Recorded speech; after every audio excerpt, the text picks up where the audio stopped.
Hi, I'll continue with paragraph 16 of the chapter on Appoggiaturas in Carl Philipp Emanuel Bach's Versuch über die wahre Art des Klavier zu spielen.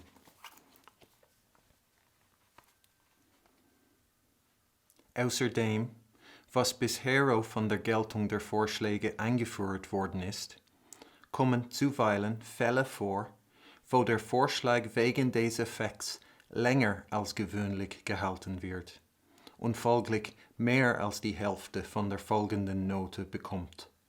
Figur 12a.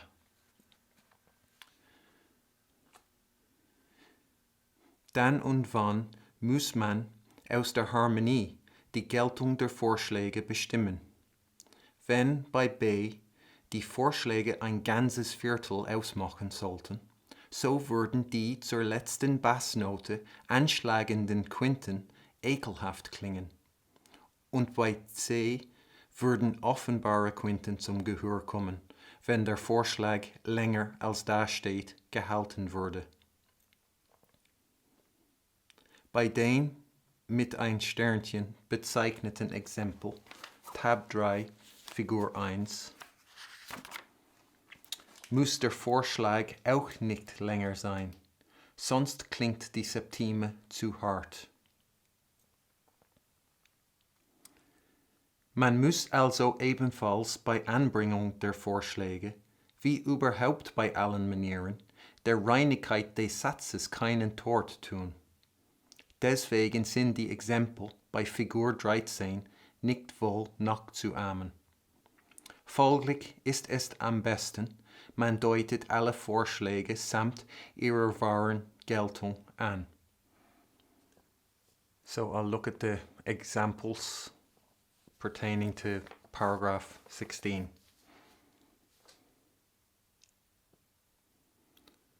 So here's that example, figure 12a. And where Bach says that the appoggiatura is held longer than usual because of the effect. So normally in this example, those appoggiaturas would be held, according to the common rule, they'd take up half the value of the following note.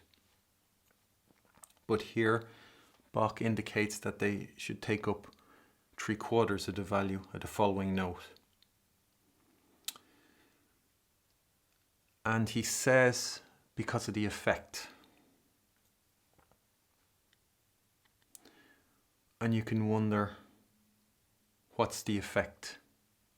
I mean, well, okay, so you can see the appoggiatura with the bass note, the F sharp, the appoggiatura forms a diminished octave. And you might know, if you've been watching these videos, that Bach says with a diminished octave, the appoggiatura should be long. So that could be an indication as to the effect Bach is talking about. That diminished octave. So you'd hold the appoggiatura longer than usual. And then you could look at the second appoggiatura in that example. And if you see there is no diminished octave here, it's quite normal. So what would be the effect here? And well, what you could apply here is what Bach says earlier, previously, is that sensible repetition pleases. So the second appoggiatura being held longer than the usual amount of time, you could attribute to sensible repetition.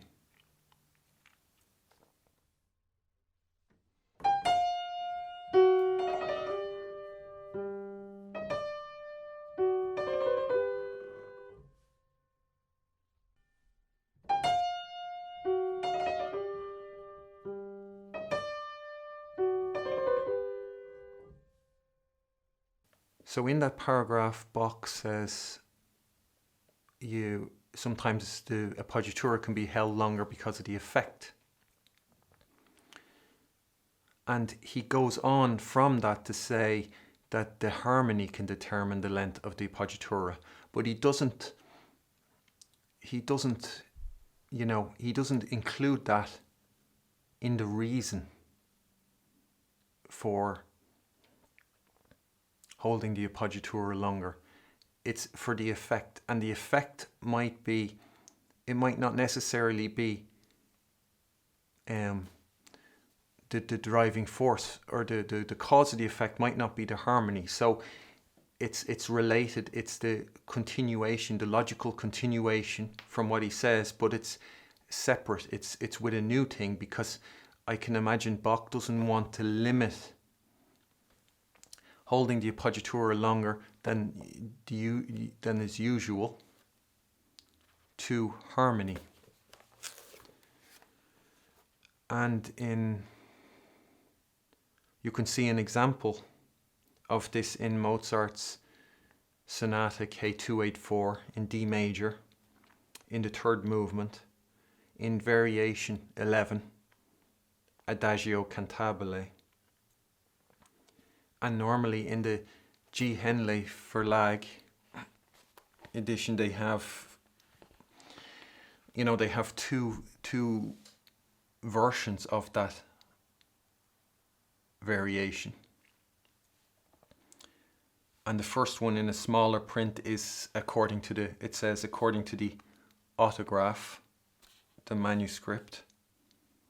And the big one in normal notes underneath is according to the first edition. And in bar 196, you can see the appoggiatura in the autograph version. You can see Mozart's decorated that D with an appoggiatura. And then you can see in the first edition, he held that appoggiatura longer. So instead of it only taking up half the value of the note, it takes up 3/4 of the value of the note. And that's held longer because of the effect. Yet here, the effect isn't necessarily created because of the harmony. So there's an example. And you won't... What Mozart did, when you think of the paragraph, the end of paragraph 17 there, when Bach says it's better to indicate, like to write the appoggiatura with its true value, because of all these variations and exceptions to the common rule. You can see what Mozart did was he wrote it out according to its true value, and he wrote it equal to the other notes, and he divided it up with them in the bar. So a lot of people might not see that as an appoggiatura and not realize that it's an appoggiatura that's held longer than the usual length because of the effect. And I would say that this might be the case in Mozart, that you're not going to find many places where there are appoggiaturas that are held longer than the usual amount because of the effect. Although there are appoggiaturas that are held longer than those on the roll of honor will hold them. But they're not necessarily longer than the common rule. But I don't know how many there are in Mozart. But should I play a piece with that in it, I'll mention it in the description. Yeah.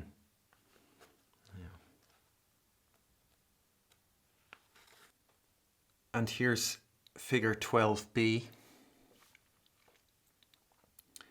And so according to the common rule, those appoggiaturas would take up 2/3 of the value of the following note, given that the following note contains unequal parts. There's 3 parts to its length. It can be divided up into 3, so the appoggiatura will get 2/3 of that.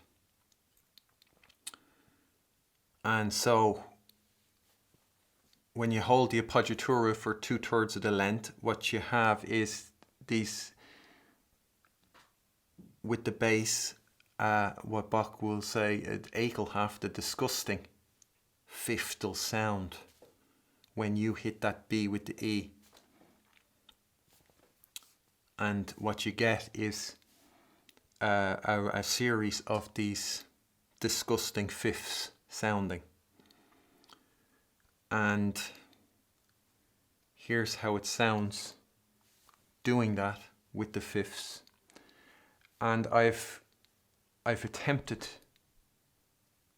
what I wanted to do was play it as like somebody who wasn't aware that this was wrong or that this was doing damage to good taste. And I wanted to play it, you know, because I don't like it. There's a big temptation when when you're demonstrating something that's bad, you overdo the badness to make your point. And I don't like that. I like to try and play it as perfectly as possible. And then hear when it sounds like it should be sounding. When somebody who really believes in the wrong version, how would they play it? That's how I want to play it. And I don't want to play it like somebody who thinks, oh yeah, this is the bad one, so let's be condescending. So I want to play it like somebody who believes in this version.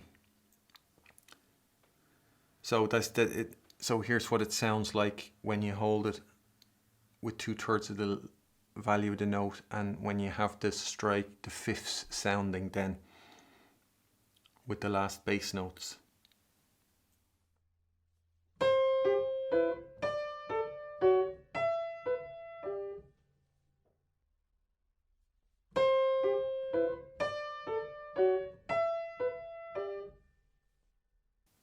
And here's how it sounds when the appoggiatura is short.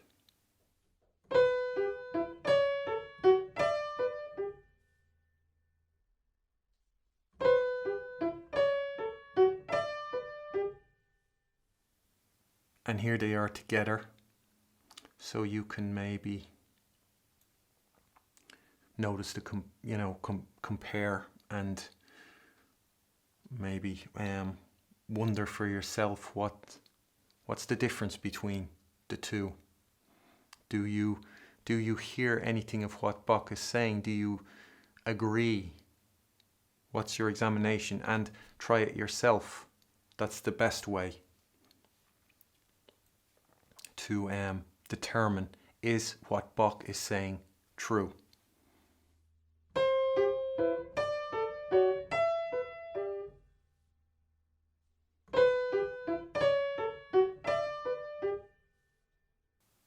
And here's figure 12c. So here, if you held the appoggiatura for a full length according to the common rule, you'd be holding the G for 2/3 of the value of the following F. And what you'd get then is parallel consecutive or fifths. And you can see the G would be a crotchet or a quarter note, and the C on the left hand with the G would form a fifth and then the F, the B flat and the F would be the next fifth. And so you get consecutive fifths if you play that appoggiatura according to its full length, or to the usual rule. And so here's how it would sound playing that appoggiatura, that G long.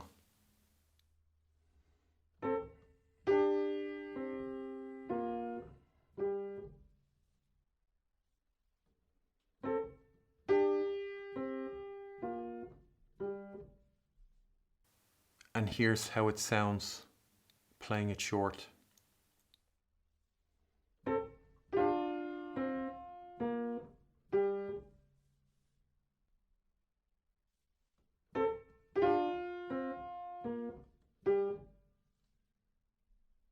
And here's the two together, so you can compare.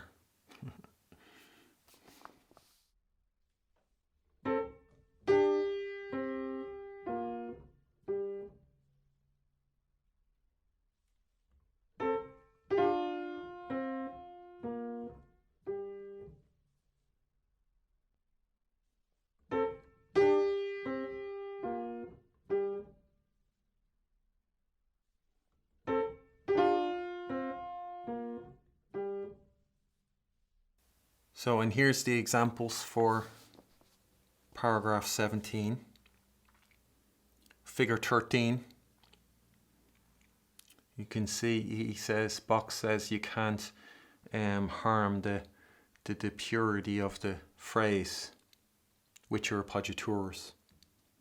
And so what's happening in figure 13 in the first example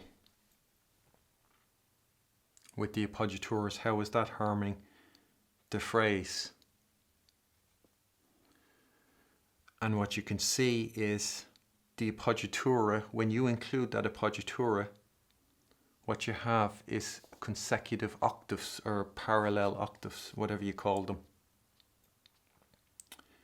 So you had the B in the bass at the beginning, and the B in the right hand, then goes to the C in the bass, and then the C again in the right hand. So that creates consecutive octaves, and that's doing damage to good taste. And so Bach says you shouldn't imitate that. And here's that example.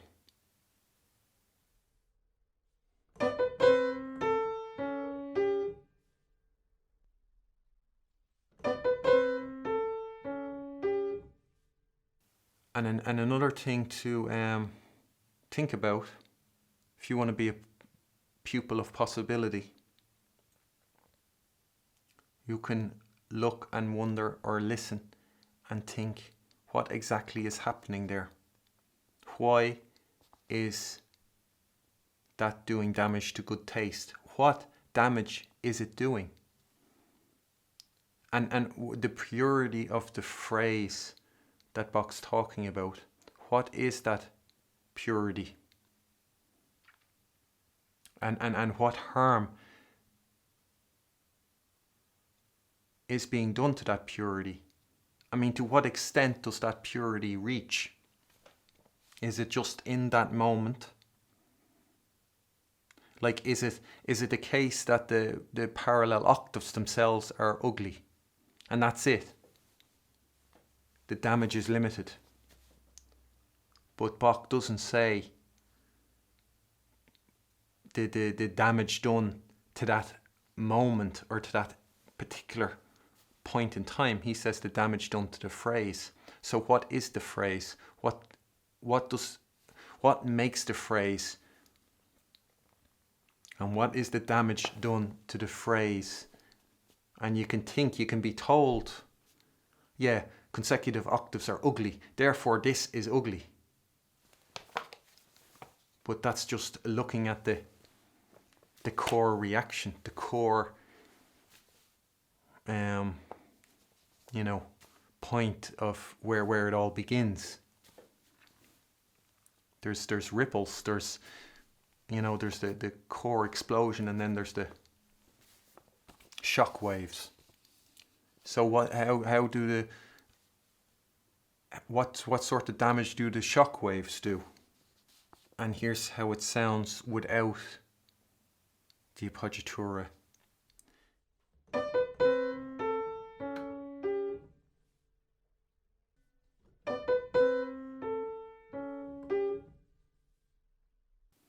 And hear the two together for a comparison. And that might help you find your answer to those questions that I asked.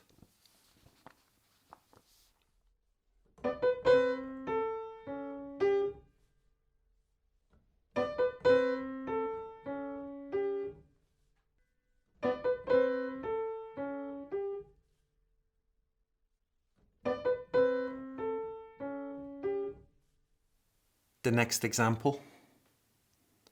So here another example of where the harmony, or you can't do damage to the phrase with the, you know, with the appoggiaturas. As as Bach says, with all ornaments, no, you cannot do damage to the purity of the phrase with any ornaments. If you have an ornament, if you're playing an ornament that's doing damage to the purity of the phrase, that ornament is wrong. That's it. It's wrong.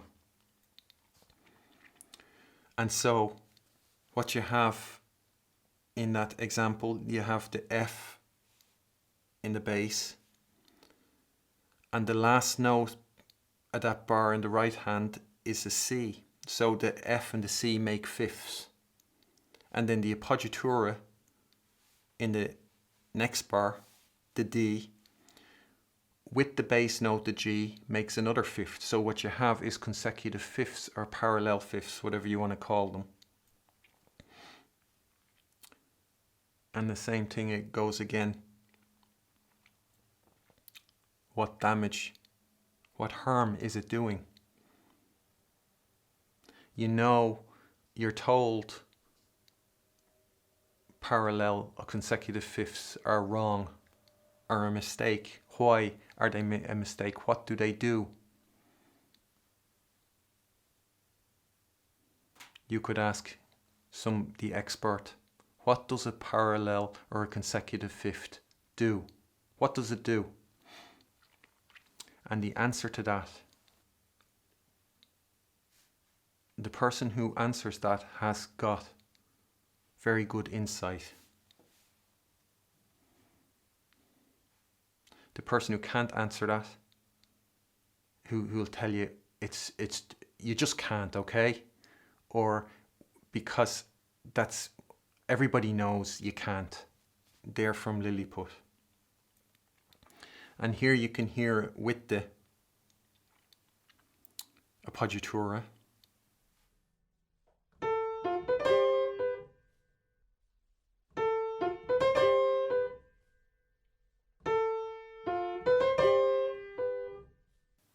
And here without.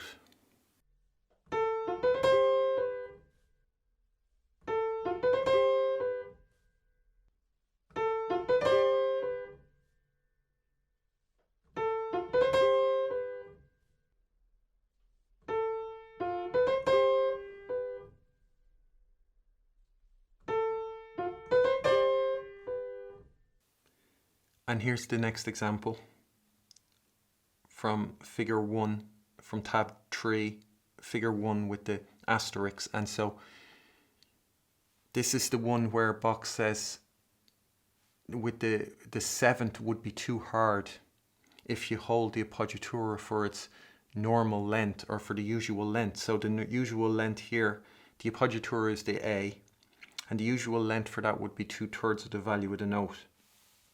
So what you'd have is the F playing together with the G on the bass. And Bach says if you do that, that's too hard, that interval. And so here it is with the, you know, the appoggiatura shorter as written.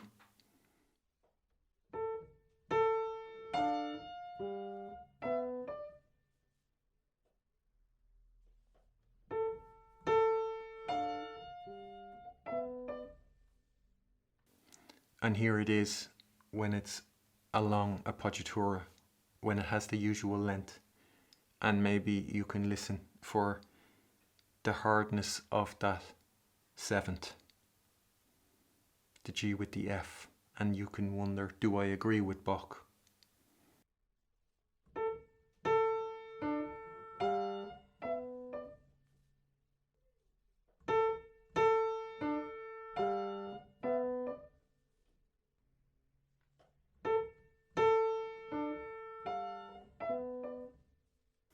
And I would say in figure 2b in tab 3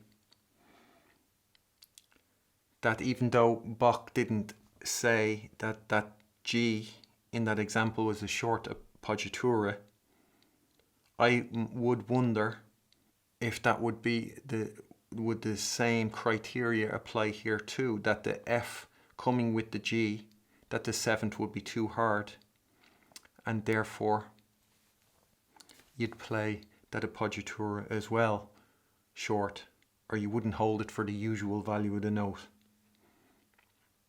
And so here's how that sounds played long.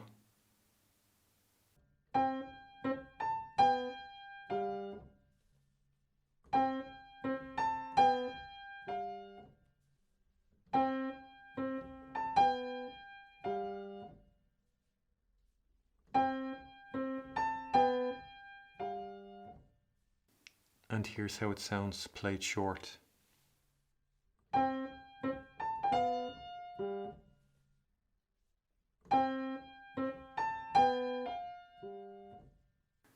So with regard to what Bach said about the appoggiatura, that they shouldn't do damage to or do harm to the purity of the phrase, I wanted to give an example in Mozart's sonata in C major K330 in the third movement in bar 61 and again in 63.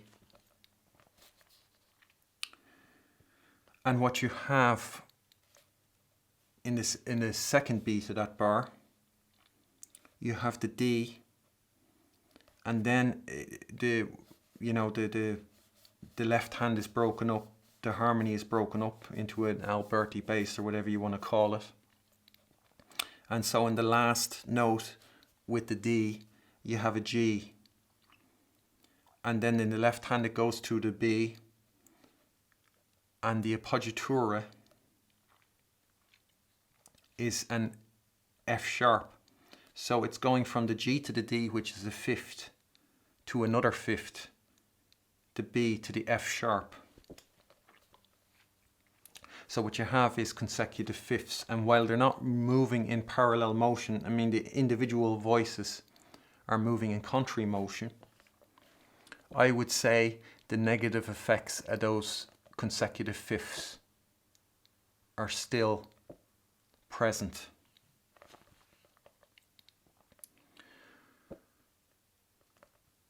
And that this is an example where the appoggiatura, and you can see as well, it's following that pattern. It's the tone is rising a second and coming back, and before the middle note is a short appoggiatura. And while you can easily have a short appoggiatura in the middle note, it shouldn't do damage to good taste. And so I would say that is better without the appoggiatura. And one of the things, I have a bit to say about that. One of the things is, the thing with that, when you have those consecutive fifths, and when the writing, when the composition itself does damage to good taste, one of the things that happens there is that the more perfect you play those notes, play that music, the more perfect you play it, the worse it's going to sound. And so you might achieve the highest level of perfection in how you play that. And what you will hear is the worst it's going to sound. And you might think, hold on, this is Mozart we're talking about, and how can you'd wonder, how can I find an example of what not to do in Mozart? And I would ask, do you think there's any other place in all the Mozart sonatas where I'll find an instance of Mozart doing something you're not meant to do? And I would say, I'd be more confident to say, no, I wouldn't find a place, than yes, if I had to bet money on it. So I would say this is the only place in Mozart where Mozart does damage to bad or to good taste. And then you could wonder, well, why is it so uncharacteristically bad, what he's done there? And if you look at the autograph, you can see that originally there was a different accompaniment. That those harmonies, they were written as repeated kind of chords, or the two notes. So the G and then the B and the G, the rest of them, they were played as repeated kind of intervals or chords. And when that is done, well, then those consecutive fifths don't occur, because the left hand is staying stationary, so to speak. So those consecutive fifths the negative element of that doesn't come into play. I mean, there are no consecutive fifths then in that case. And so I could think, in terms of what's happened, what's going on here, I could think, well, okay, maybe Mozart, he originally had that other accompaniment, and so no damage was being done to bad taste with regards to that appoggiatura. And then in the last moment he changed that accompaniment, but he didn't check it again. He just changed it and left it and said, fine, good enough. And so he didn't notice that the appoggiatura, because he changed it, it means the appoggiatura, is doing damage to good taste, so he shouldn't have that in it. So he left it out. And that's why he didn't take it out. And why you have it's so uncharacteristic for Mozart to make such for such an oversight.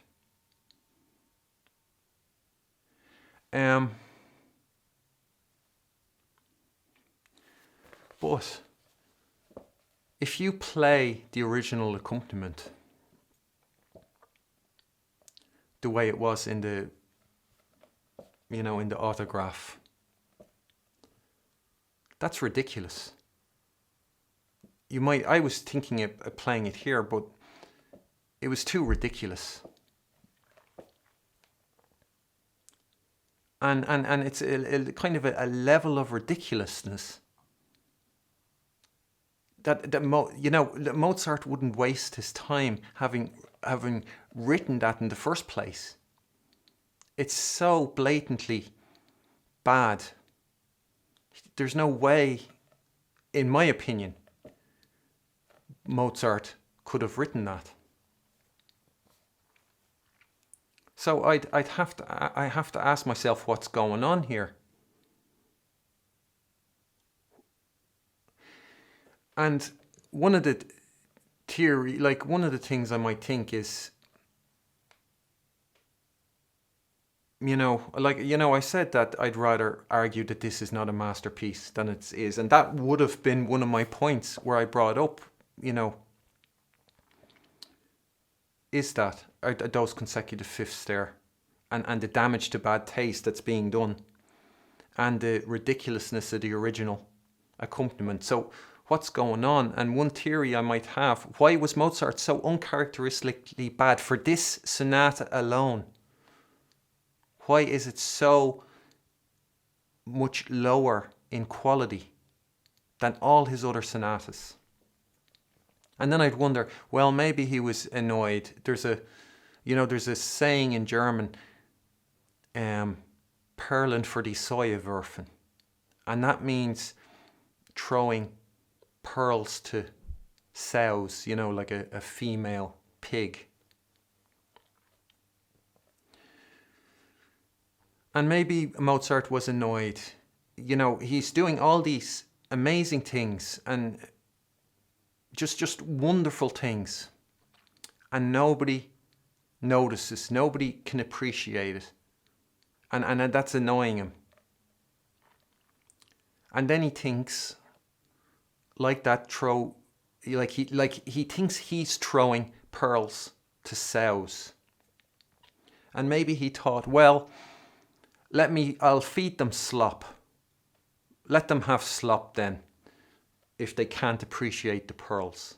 And then he did that. He fed them slop. And what happened? They loved the slop. That could be a theory. I mean, one thing that would be knocking around in my head about what is going on there to explain, what's happened. Another one could be that this sonata is not by Mozart at all. That somebody else wrote it. And what that person did, obviously they'll have been around with Mozart and connected to the publisher and stuff like that. And maybe they asked Mozart to have a look at it. Here, could you have a look at my composition? And Mozart will have looked at it and thought, yeah, okay. It's not bad. And then the guy says, could you, just look over it for mistakes or anything? And that Mozart might have said to him, there's mistakes in there, but I can't really, look, here's what I can do. I'll correct those things that can be corrected. But the other things, I can't correct them without changing the entire composition. So what I'll do is I'll make a few corrections to help you out. And then he corrected that last bit there, that ridiculous accompaniment, and says, here, this is more manageable. Couldn't do anything more than that without actually changing the composition. And that what happened then is that they passed it off as Mozart's. And at the end of the chapter on ornaments in general, at the last paragraph, Bach was talking about how people will kind of take your composition and sneakily publish it as yours. And I asked then, when I went over that paragraph, what, I'm sure it has relevance. And maybe the relevance of that paragraph is here, that this is exactly what happened to Mozart, that they passed off an inferior composition as Mozart's. And when I say that, I can provide many examples in all movements of damage to good taste. And I can,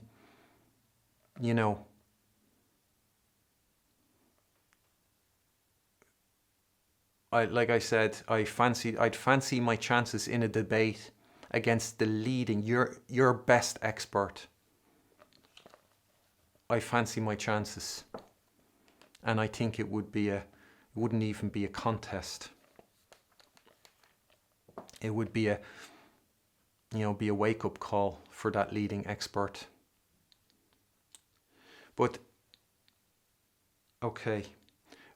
And I just want to say as well, what I don't like about it? What I don't like about Lilliput, and what I don't like about the experts, is that if you think of it for yourself, I was looking up that to wonder, is there a story, is there a history, what's going on with this sonata? Like, imagine how many people would, if they got time with Mozart, how many people would ask about that?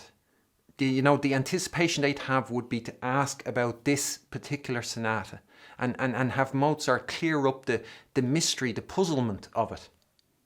And imagine you get to meet Mozart and you think, yes, this is it. I'm going to ask him about K330. And hopefully maybe even he'll play it for me and I can hear how it's meant to sound. And then you go, and this is your chance, and what you get is, Mozart, what's the deal with 330? And he goes, what? And then he says, that's not mine. And that's it. You can go home. That's what you learned. What I don't like about... So I looked it up, and what you get from experts is they tell you what a masterpiece it is. And they wouldn't even know in that debate when they have to face me and when they have to meet my level, they wouldn't be able to say why it's a masterpiece. They'd give all these platitudes. It's so, carefree, or it's so light, or, all these adjectives. And you can see from the book, if you've been watching these videos, Bach doesn't go into any of that. He doesn't gush over the effect. He says because of the effect, and the effect is there to be heard. He doesn't need, he's not going into, oh, it's so wonderfully lighthearted, or, carefree, or all these things that Lilliput people love. So what you have here, what I don't like is you're being told it's a masterpiece. And I say that, and now there's something very specific and tangible you can actually look at and grab hold of, and that is the consecutive fifths between the G and the D and the B and the F sharp. And you can know that inherently they sound bad. And the more perfect you play that, the worse it's going to sound, because you're going to be bringing out the horrible quality of it better. And so the worst of it'll be served on a silver platter for the hearer. And if you're playing for yourself or practicing, that'll be you. But you're not being told this sounds horrible. You are being told this is a masterpiece. This is perfect. So as long as you consider this to be perfect, and you're practicing to try and play it perfectly, and the harder you try and the greater success you achieve, the worse it's going to sound. Is that not like a perfect example of hell? That the better you get at something, you're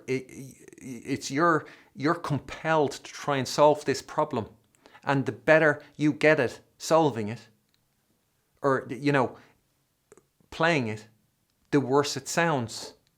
So you're doomed for an eternity. There's no escape. There's no way out. And that is what the experts, with their Lilliput, with their shallow, dumb, opinion, they know they're enjoying your trust, and you look up to them and you're looking to them for guidance. And so they tell you that's perfect. You try and achieve it, and when you don't achieve it, it's not because, what's left then? It's your shortcoming that you didn't achieve it, and you never will, because the better you play it, the worse it's going to sound. And the experts have condemned you to that hell. There's no, you'll die trying to make that sound perfect, because it's inherently flawed. It does damage to good taste. But if you hear this does not sound good, this inherently does not sound good, you know why it's not sounding good. And it's not because of you, and it's not your shortcoming or your failing, but the experts with their, with this shallow, it's a masterpiece, and they feel safe, they feel smug, it's Mozart. They're condemning you to a life of hell. And that's what I don't like about it. That's what I don't like about it. And should somebody say this is a masterpiece, this is perfect, you can confront them with that and say, what about this?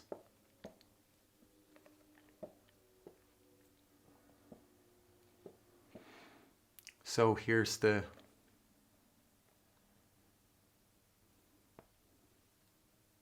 and the other thought would have, maybe he was totally, he was on a drink and drugs binge at the time and was totally, out of it. And therefore he suddenly started composing like a composer who wasn't the master of his craft, who didn't have insight, who was in the cage, who didn't have insight, who didn't exist in the world of music. And you might think I'm being hard on the composer of this piece, and I'll just say that it's like, I only say that in terms of scale, in relation. It's like everybody would agree that an elephant is a huge animal. But if I'm talking about the universe, an elephant is minuscule. So I'm talking in scale. That the composer of this piece is by no means anywhere near where Mozart was as a composer.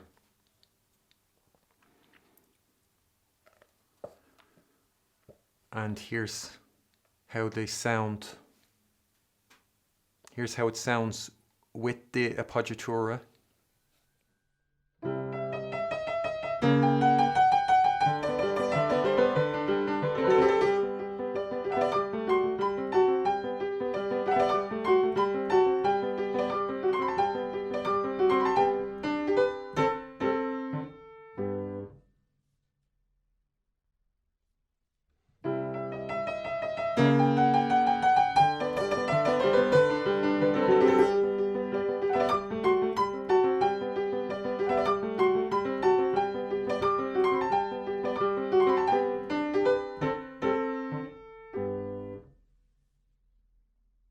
And here's how it sounds without the Appoggiatura.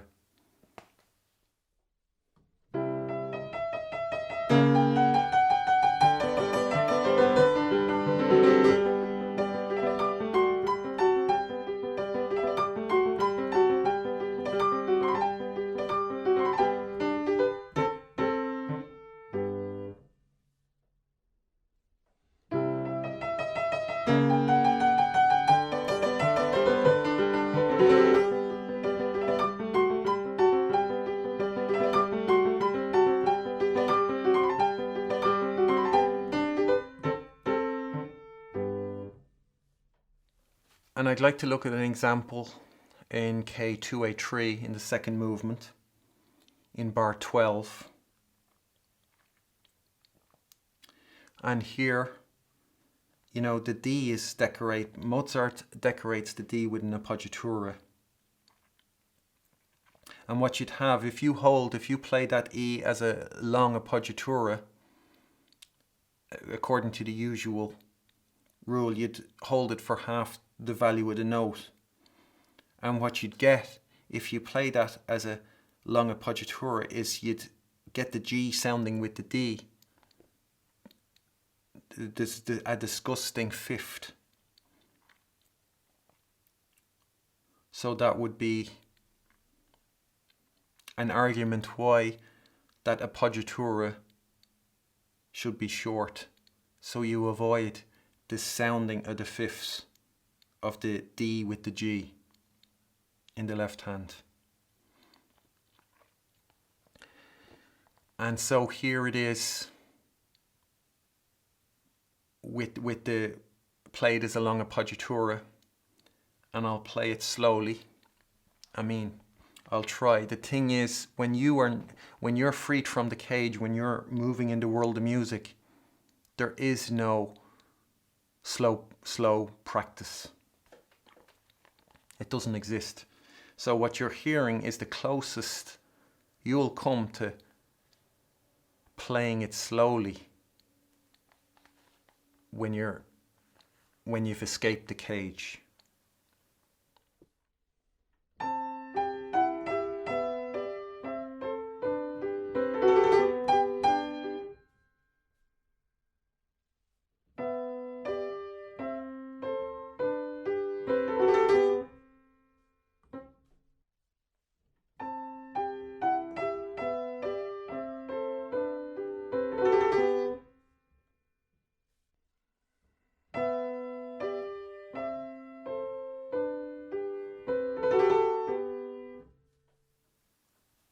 And I'd point out bar 17 and bar 18.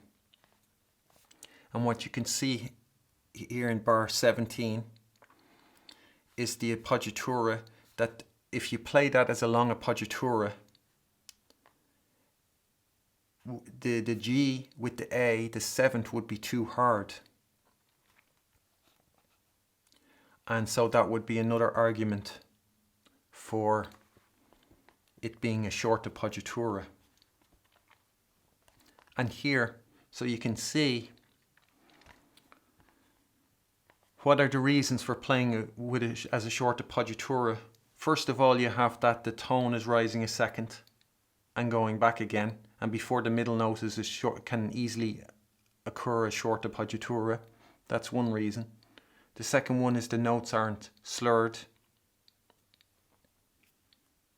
And the third reason for playing it as a short appoggiatura is that the G sounding with the A would be too hard, and therefore you'd play the appoggiatura short. So there are now 3 reasons why you'd play that as a short appoggiatura. And you know, somebody from Lilliput, if you play that as a short appoggiatura, they'll hold you up. It's ridiculous, but their thoughts will be,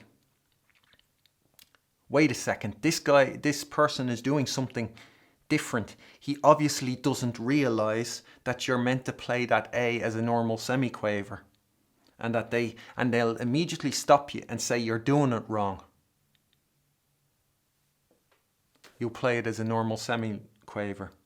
And if they do that, you can ask them, why is it played? What are the reasons for playing it as a normal semiquaver? You know, that in itself is wrong, because it's not a normal semiquaver, it's a long appoggiatura. The G is decorated with a long appoggiatura if you want to play it as a long appoggiatura. But that doesn't matter.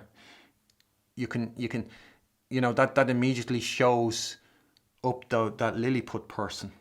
But if you want to further examine the shortcomings, the failings, the blindness, the superficiality, the shallowness of a Lilliput person, you can ask them to explain, why should I play it as a semiquaver? And hear them come up with those points that you have to defend your decision.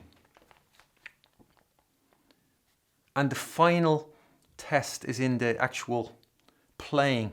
And it is, like I've said often, it's like a jigsaw. When a piece fits, suddenly all the pieces around it start to fit. When the piece is wrong, none of the pieces around it fits. So when you're playing something wrong, you'll find the bits before and the bits after don't make sense.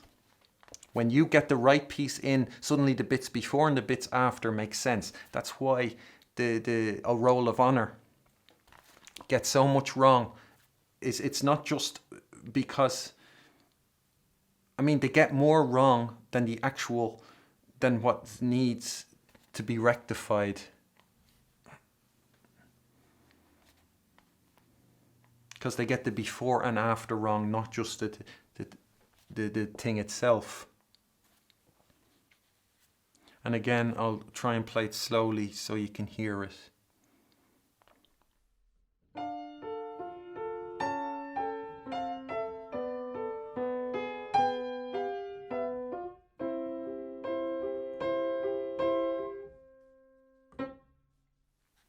And then bar 18, again, you have the same.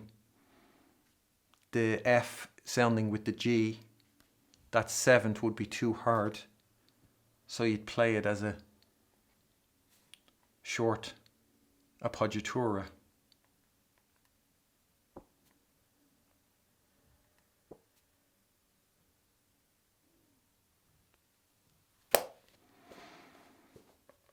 So,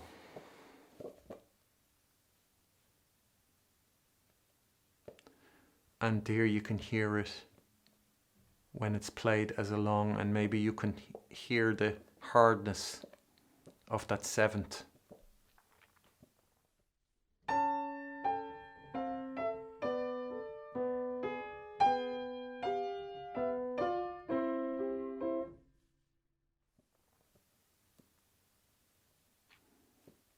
And how many of in the Roll of Honor will have heard that?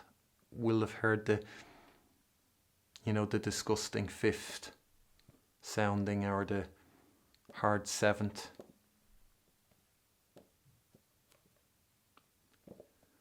And we can limit it to those on the Roll of Honor who have won awards.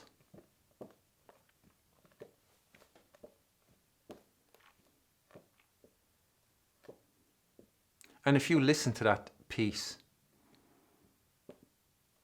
this extract I play, and think that's the same Mozart, it's meant to be the same Mozart that composed K330.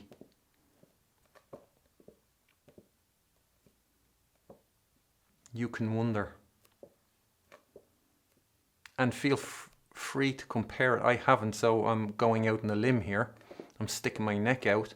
But compare what you hear in that extract with, recordings of those on the honor roll or in Lilliput, and see, do you notice a difference?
Yeah, so that's more insight, guiding light, guiding lights. You can apply this to every situation. Your shopping list, instead of having X amount, a number of items on your shopping list, it's infinitely long. And well, I'll do more paragraphs in the next video. Thanks. Bye.